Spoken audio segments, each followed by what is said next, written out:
অনেক খোঁজাখুঁজির পর অবশেষে আমি পেলাম আমার কাঙ্ক্ষিত জিনিস। আসসালামু আলাইকুম। বেশ কয়েকদিন হলেই আমি চাচ্ছিলাম যে কলার মোচা ভাজি খাবো, তো খোঁজাখুঁজি করছিলাম, তো কোথাও খুঁজে পাচ্ছিলাম না। আজকে হঠাৎ করেই সামনে পড়ে গেল, তাই নিয়ে নিলাম।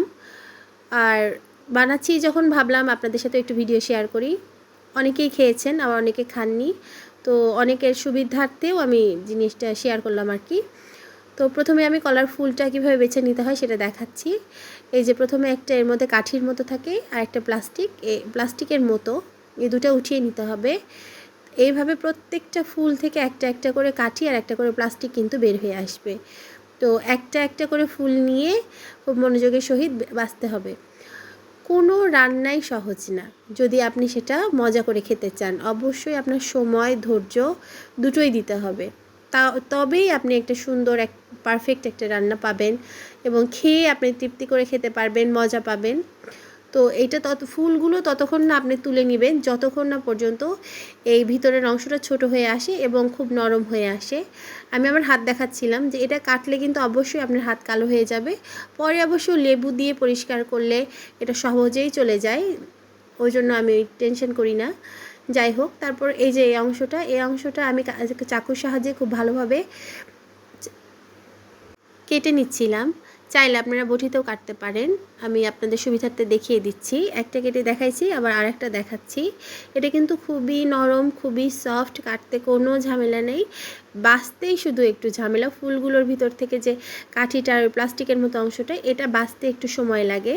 তো তারপরে যে আমি ফুলগুলো কেটে দেখাই, এটাও কিন্তু একদম কুচি কুচি করে কাটতে হবে, কোনো সমস্যা নেই। আমার তো মনে হয় যে চাকুতে কাটতে বেশি সুবিধা হয়, বটিতে একটু পড়ে টরে যায় আর কি। আর চাকুতে তো চপিং বোর্ডের উপরে থাকে, তো এখানে তো কোনো সমস্যা হয় না।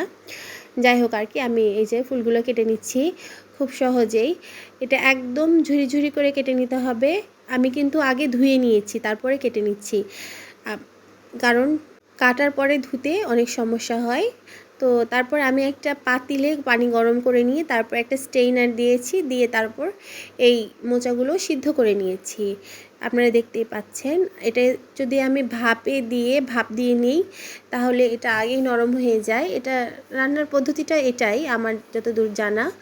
তো তারপর এই যে এক একজনে এক একভাবে খায়, আমরা এভাবেই খাই, এই জন্য আমি আসলে এভাবেই দেখাচ্ছি। তো আপনাদের যদি অন্যভাবে জানা থাকে আমাকে অবশ্যই শেয়ার করবেন।